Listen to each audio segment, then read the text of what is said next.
믿어라. 아멘. 오늘 말씀은 26절에서 37절까지 읽었지만 20장 전체의 내용을 함께 살펴보도록 하겠습니다. 사사기 20장은 듣기에도 또 읽기에도 마음이 무거운 본문입니다. 형제가 형제를 향해 칼을 들고 하나님의 백성이 하나님의 백성을 죽이는 내전이 벌어집니다. 그런데 이 본문이 단지 옛날 이야기로만 들리지 않는 이유가 있습니다. 오늘 우리 가정과 교회와 일터와 사회에도 이런 갈등이 생길 때에 반복되는 두 가지 극단이 있기 때문입니다. 하나는 그냥 덮자, 사랑으로 넘어가자라고 하는 길이고, 또 다른 하나는 끝까지 밝혀서 처벌하자, 정의를 세우자라고 하는 길입니다. 문제는 공의와 긍휼이 서로 갈라져서 싸우기 시작하면 공동체는 거의 예외 없이 분열한다는 사실입니다.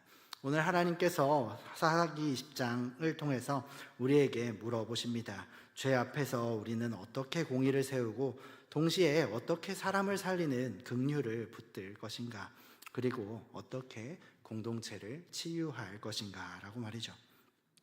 사사기 20장은 같이 모였는데 함께 서지 못한 공동체의 이야기입니다. 바로 전에 19장의 기브아 사건 이후에 이어지는데요. 19장의 내용은 다음과 같습니다. 레위인의 첩이 죽임을 당하는 참혹한 일이 벌어졌습니다. 그리고 레위인은 그 첩의 시신을 토막내어서 이스라엘 12지파로 보냅니다. 그 충격을 통해서 이스라엘은 하나같이 합심하여 모였습니다. 여기서 하나같이 합심하여라는 표현은 매우 강력한 연대를 말합니다. 이들은 전국에서 모였습니다. 그런데 끝은 함께 서는 게 아니라 함께 무너지는 것이었습니다. 왜 그랬을까요? 공의와 긍휼이 갈라졌기 때문입니다. 죄를 덮는 긍휼과 사람을 절제 없이 몰아붙이는 공의가 서로 충돌했기 때문입니다. 오늘 말씀을 통해서 하나님께서 우리에게 주시는 길을 붙들면 좋겠습니다.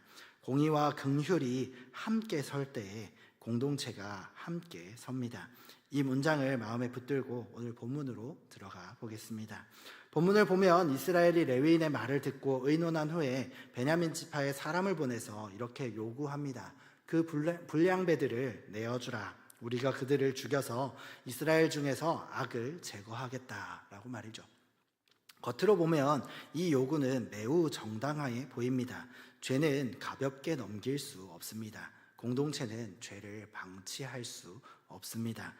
그리고 특히 약자를 유린하고 생명을 짓밟는 죄는 공동체 전체가 함께 책임감 있게 다루어야 합니다. 성경은 악을 제거하라고 말하기 때문이죠. 그래서 첫 번째로 우리가 붙들어야 할 진리는 이것입니다. 공의 없는 긍휼은 공동체를 무너뜨린다는 사실입니다. 그런데 문제는 그 다음인데요. 베냐민이 그 말을 듣고 범죄자를 내어주지 않습니다. 오히려 군사를 모읍니다. 여기서 첫 번째 비극이 시작됩니다. 공의 없는 긍휼, 죄를 덮어버리는 사랑, 책임을 회피하는 연대가 공동체를 공범으로 만들고 결국 공동체 전체를 무너뜨리는 길로 끌고 간 것이죠. 여러분, 사랑은 따뜻한 말로만 표현되지 않습니다. 사랑은 때로 죄를 직면하게 합니다. 사랑은 때로 숨은 것을 드러내게 합니다. 또 사랑은 공동체가 함께 책임을 지도록 부릅니다. 왜냐하면 죄는 덮어두면 사라지는 것이 아니라 더 자라나기 때문입니다. 죄는 숨기면 잊히는 것이 아니라 뿌리 내리기 때문입니다. 그래서 죄를 덮어버리는 방식은 평화를 만드는 것이 아니라 부패를 보존하는 것입니다. 겉으로는 조용해 보이지만 속에서는 공동체가 병들어갑니다. 여러분, 이 유혹은 우리의 삶의 자리마다 찾아옵니다. 가정에서는 가족인데 그냥 넘어가자라는 말로 반복되는 폭언과 무책임과 또 중독과 거짓이 덮어질 수 있습니다. 직장에서는 팀을 위해 조용히 가자라는 말로 부당한 관행과 갑질과 편법이 묻힐 수 있습니다. 교회에서는 교회를 위해 시끄럽게 하지 말자라는 말로 잘못이 빛 가운데로 나오지 못할 수도 있습니다.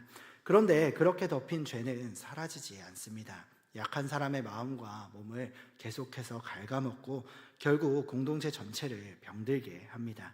그래서 우리는 분명히 해야 합니다. 사랑은 무조건 덮어주는 것이 아닙니다. 사랑은 무조건 모른 척하는 것이 아닙니다. 사랑은 진실을 빛으로 가져오되 회복을 목적으로 다루는 것입니다. 이것이 공의와 함께 가는 긍휼입니다. 공의 없는 긍휼은 공동체를 살리지 못합니다. 오히려 공동체를 공범으로 묶어서 무너뜨려 버립니다. 이제 반대 극단을 한번 살펴보겠습니다. 이스라엘은 공의를 외치면서 전쟁에 나아갔습니다. 그리고 놀랍게도 하나님께 여쭤봅니다. 누가 먼저 올라가서 싸울까요? 그리고 하나님께서 대답해 주십니다. 유다가 먼저 올라가라 말씀하시죠. 그런데 놀랍게도 이스라엘은 하나님의 응답을 받고 나아간 그 전투, 첫 번째 전투에서 큰 패배를 당합니다. 그리고 그 다음에 또 나아간 두 번째 전투에서도 패배를 당합니다. 이 장면은 우리에게 중요한 경고를 주는데요. 하나님께 묻는 행위 자체가 자동으로 하나님의 승인을 의미하는 것은 아니라는 것입니다. 우리가 기도한다고 해서, 우리가 종교적인 언어를 사용한다고 해서, 우리가 절차를 갖추었다고 해서 우리의 마음과 동기와 방식이 자동적으로 정결해지는 것은 아닙니다. 이스라엘은 패배한 뒤에도 다시 묻고 또 싸우고 또 패배합니다. 그리고 마침내 그들은 울며 금식하고 번제와 화목제를 드립니다. 여기서 본문의 분위기가 바뀝니다. 전술과 열심히 앞서던 자리에서 예배적인 겸비의 자리로 옮겨갑니다. 하나님 앞에서 낮아지고 마음이 꺾이고 공동체가 하나님을 두려워하며 나아가는 자리입니다. 그리고 하나님은 그때 내일은 다음 날에는 그를 네 손에 넘기리라 라고 확답하십니다. 이 흐름을 보면서 우리는 이렇게 말할 수 있습니다. 본문이 패배의 정확한 원인을 한 문장으로 규정하지는 않습니다. 그러나 적어도 본문이 강조하는 전환점은 분명합니다. 오늘 우리가 읽었던 26절이 바로 그 전환점인데요. 하나님은 단지 힘의 크기나 의지의 강도를 기뻐하시는 것이 아니라 하나님 앞에서 겸비한 것, 그리고 정결한 마음을 기뻐하십니다. 공의는 예배에서 정결해집니다. 그런데 문제는 승리 이후에 벌어졌습니다. 이스라엘은 매복 전술로 승리합니다. 베냐민은 이 결과 무너졌습니다. 그리고 이스라엘 성원들은 불사르고 또 광범위하게 멸합니다. 이스라엘은 베냐민을 진멸했습니다. 승리한 뒤에 절제가 사라졌습니다. 공의가 응징으로 바뀝니다. 죄를 제거하는 것이 목적이었는데 어느 순간 형제를 절멸시키는 방향으로 치달았습니다. 이것이 긍휼이 없는 공의의 무서움입니다. 정의감은 공동체를 살릴 수도 있지만 하나님 앞에서 정결하지 않으면 사람을 짓밟는 폭력이 될 수 있습니다. 우리 현실에서도 이와 같은 일이 있습니다. 직장이나 가정, 교회에서 누군가의 잘못이 드러났을 때 사실 확인보다 먼저 여론이 달아오르게 됩니다. 단톡방에서 말이 빠르게 퍼지고 누군가는 이미 악인으로 규정됩니다. 당사자는 설명할 기회도 없이 낙인 찍힙니다. 나중에 사실을 확인해 보니 오해도 섞여 있고 책임의 범위도 복잡하고 고의가 아니라 실수의 요소도 있을 수 있습니다. 하지만 이미 그때는 공동체가 찢어져 있습니다. 이미 관계는 돌아오지 않습니다. 이것이 긍휼 없는 공의가 남기는 폐허입니다. 그러므로 우리는 분명히 해야 합니다. 공의는 죄를 다루되 사람을 살리는 방향이어야 합니다. 공의는 절제와 절차와 지혜를 동반해야 합니다. 공의는 공동체의 거룩을 세우고 피해자를 보호하고 죄인을 회개로 이끌며 관계를 가능한 범위에서 회복으로 이끄는 목적을 가져야만 합니다. 긍휼 없는 공의는 결국 또 다른 죄를 낳고 또 공동체를 무너뜨리게 됩니다. 그렇다면 하나님께서는 공동체를 어떻게 치유하실까요? 앞서 이야기한 것처럼 오늘 본문 26절이 바로 전환점입니다. 이스라엘이 두 번 패배한 후에 오늘 본문 26절에서 울며 금식하고 번제와 화목제를 드립니다. 특히 우리가 주목해야 될 것은 화목제입니다. 내전의 한복판에서 화목제가 등장한다는 것은 하나님께서 우리에게 하시는 질문처럼 들립니다. 너희가 진짜 원하는 것은 무엇이냐? 너희의 목표가 승리냐? 회복이냐? 하나님은 단지 전쟁에서 이기게 하시는 분이 아니라 공동체를 회복시키시는 분이십니다. 하나님은 공의를 버리지 않으십니다. 동시에 긍휼도 포기하지 않으십니다. 그래서 하나님은 우리를 예배로 부르십니다. 그리고 우리를 낮추십니다. 우리의 마음을 정결하게 하십니다. 공의가 분노의 도구가 되지 않도록, 긍휼이 방임의 핑계가 되지 않도록 하나님 앞에서 다시 정렬하도록 하십니다. 여러분, 공동체의 치유는 결국 예배에서 시작됩니다. 문제를 덮기 전에 예배로 들어가야 합니다. 사람을 몰아붙이기 전에 예배로 들어가야 합니다. 가정에서도, 직장에서도, 교회에서도 우리가 먼저 하나님 앞에 서지 않으면 우리의 판단은 쉽게 감정적으로 기웁니다. 그리고 우리의 말은 쉽게 날카로워지고 우리의 침묵은 쉽게 방임이 됩니다. 예배적인 겸비는 아무것도 하지 않겠다는 뜻이 아닙니다.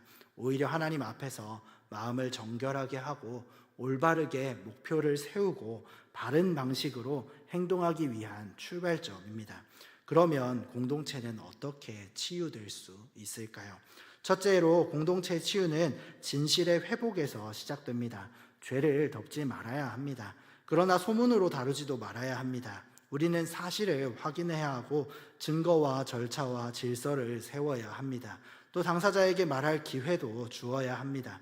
정직하게 밝히되 불필요한 확대와 과잉 공개는 또한 경계해야 합니다.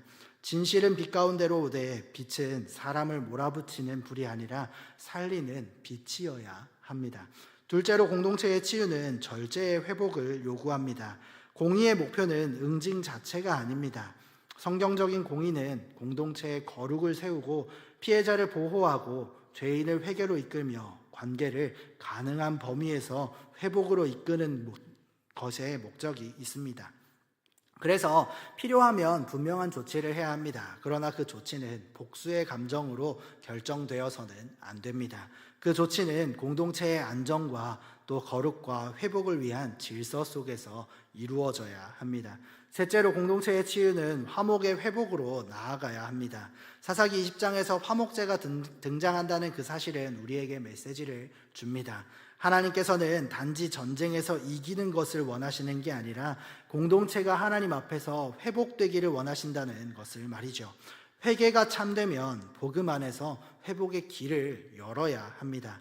물론 피해자의 보호가 최우선입니다. 회복을 말한다고 해서 피해를 가볍게 여기거나 책임을 지우는 방식으로 용서하라고 강요해서는 안 됩니다. 그러나 복음은 궁극적으로 죄인을 변화시키고 공동체를 다시 세우는 능력입니다. 그래서 우리는 진실과 절제 속에서 가능한 한 회복의 길을 모색해야 합니다. 여기서 우리는 복음의 중심으로 나아가야 합니다. 사사기의 결말부가 우리에게 주시는 큰 메시지는 왕이 없었다라는 것입니다. 왕이 없으니 각기 자기 소견대로 내 마음대로 행했고 그 결과가 내전이었습니다. 여러분, 공동체에 참 왕이 없으면 결국 사람의 뜻이 왕이 됩니다. 어떤 사람의 분노가 왕이 되고 어떤 사람의 체면이 왕이 되고 어떤 사람의 정의감이 왕이 되고 어떤 사람의 두려움이 왕이 됩니다. 그러면 공동체는 반드시 분열하게 됩니다. 그래서 우리는 참 왕이 필요합니다. 참 중보자가 필요합니다. 그 참 왕, 참 중보자가 누구십니까? 바로 예수 그리스도이십니다. 그리스도 안에서만 공의와 긍휼이 서로 싸우지 않습니다. 십자가에서 하나님은 공의를 버리지 않으셨습니다. 죄를 대충 덮어버리지 않으셨습니다. 죄는 반드시 다루어져야 합니다. 그런데 동시에 하나님께서는 긍휼을 포기하지 않으셨습니다. 죄인을 버리지 않으셨습니다. 그리스도께서 우리의 죄를 대신 지심으로 하나님의 공의가 세워졌고 동시에 하나님의 긍휼이 우리에게 들어왔습니다. 공의와 긍휼이 서로 부딪혀서 공동체를 찢는 것이 아니라 공의와 긍휼이 함께 서서 공동체를 살리는 길이 십자가에서 열렸습니다. 함께 서는 복음은 구호가 아닙니다. 십자가 안에서 현실입니다. 십자가 앞에서 우리는 죄를 가볍게 여기지 않습니다. 십자가 앞에서 우리는 사람을 함부로 몰아붙이지 않습니다. 십자가 앞에서 우리는 진실을 사랑하되 회복을 포기하지 않습니다. 십자가 앞에서 공의와 긍휼이 함께 서고 그 결과 공동체는 언제나 다시 설 수 있습니다. 이 길을 조금 더 구체적으로 말해 보겠습니다. 덮으면 안 된다는 것도 알겠고 몰아붙이면 안 된다는 것도 알겠는데 실제 현장에서는 늘 어렵습니다. 그래서 성경은 우리에게 길을 가르쳐 줍니다. 마태복음 18장에서 예수님께서 죄를 다루는 질서를 주셨는데요. 먼저 당사자에게 조용히 권면하고 듣지 않으면 한두 사람을 더 데리고 가고 그래도 듣지 않으면 교회와 함께 다루라고 말씀하십니다. 이 질서는 무엇을 위해 있습니까? 사람을 망신 주기 위해서가 아니라 죄를 빛으로 가져오되 회개와 회복의 길을 열어주기 위해서 있습니다. 또 갈라디아서 6장 1절에서 사도 바울은 너희는 온유한 심령으로 그러한 자를 바로잡고 너 자신도 시험을 받을까 두려워하라 라고 말씀합니다. 죄를 바로잡되 온유함으로 하라는 것입니다. 공의를 세우되 자신의 연약함을 기억하라는 것입니다. 공동체가 병들 때에 나타나는 신호가 있습니다. 하나는 침묵입니다. 문제가 있는데 누구도 말하지 않습니다. 말하면 손해볼까봐, 관계가 깨어질까봐, 또 혹은 괜히 나쁜 사람이 될까봐 침묵합니다. 그런데 그 침묵은 중립이 아닙니다. 종종 죄의 편에 서는 방식이 됩니다. 다른 하나는 소란입니다. 사실이 확인되기도 전에 말이 커지고 감정이 부풀고 서로를 향한 말이 거칠어집니다. 소란 속에서는 진실이 흐려지고 회복의 문이 닫힙니다. 그러므로 우리는 침묵도 경계해야 하고 소란도 경계해야 합니다. 진실을 말하되 절제된 방식으로 말해야 합니다. 이것이 성경적인 길입니다. 또 하나 용서에 대해서도 분명하게 해야 합니다. 용서는 아무 일이 없었던 것처럼 만드는 것이 아닙니다. 용서는 책임을 지우는 것도 아닙니다. 용서는 피해자를 다시 위험에 노출시키는 것 또한 아닙니다. 성경이 말하는 용서는 죄를 죄라고 부르고 회개를 회개라고 부르면서 그럼에도 불구하고 그리스도의 은혜 안에서 관계를 다시 세우는 방향을 향하여 나아가는 것입니다. 그래서 어떤 경우에는 회복을 위해서 시간이 필요합니다. 또 어떤 경우에는 일정한 거리두기나 보호장치도 필요합니다. 외부의 도움 또한 필요할 수도 있습니다. 이것은 믿음이 부족해서가 아니라 공동체의 안전과 정의를 위해서 지혜롭게 사용하는 도구가 될 수 있습니다. 중요한 것은 무엇일까요? 모든 과정이 사람을 죽이는 것이 아니라 공동체를 살리기 위해서 가야 한다는 것입니다. 말씀을 맺겠습니다. 사사기 20장의 비극은 결국 하나님의 이름이 불렸는데도 불구하고 공동체가 하나님의 마음을 잃을 수 있다라는 사실을 보여줍니다. 그래서 우리는 늘 자신을 점검해야 합니다. 내가 지금 하는 말은 정의의 말인가, 분노의 말인가? 지금 내가 원하는 것은 회복인가, 승리인가? 지금 내가 붙드는 것은 하나님의 뜻인가, 내 자존심인가? 이런 점검 없이 움직이면 우리도 얼마든지 한 마음으로 모여서 공동체를 살리는 것이 아니라 분열시키는 길로 갈 수 있습니다. 가정에서 한 가지 실천을 시작해보면 좋겠는데요. 대화를 피하고 있던 문제가 있다면 먼저 하나님께 기도하고 부드럽게 사실을 확인하고 안전한 방식으로 대화의 문을 여시길 바랍니다. 교회에서도 마찬가지입니다. 누군가의 잘못을 들었을 때 즉시 판단하지 말고 먼저 확인하고 먼저 기도하고 먼저 회복을 위한 길을 찾으십시오. 그리고 무엇보다 내 마음이 십자가 앞에서 낮아지게 해달라고 기도하길 바랍니다. 공의와 긍휼이 함께 서는 길은 결국 십자가를 바라보는 그 사람에게서부터 시작됩니다. 주님께서는 우리에게 십자가의 길을 주셨습니다. 공의와 긍휼이 함께 서는 길입니다. 우리는 이 일에 자신이 없지만 성령 하나님의 인도하심에 따라 그 길을 따라가며 우리의 공동체가 치유되고 다시 세워지기를 위해서 기도하면 좋겠습니다. 그리고 여러분이 서 있는 자리에서 작은 십자가를 세우시길 바랍니다. 덮지 말고 그러나 분열시키지 말고 복음으로 살리는 길을 택하길 바랍니다. 주님께서 우리에게 주신 지혜와 성령의 도우심이 우리의 모든 가정과 우리의 교회와 또 모든 공동체에 상처난 자리마다 임하기를 주님의 이름으로 축복합니다. 우리 말씀을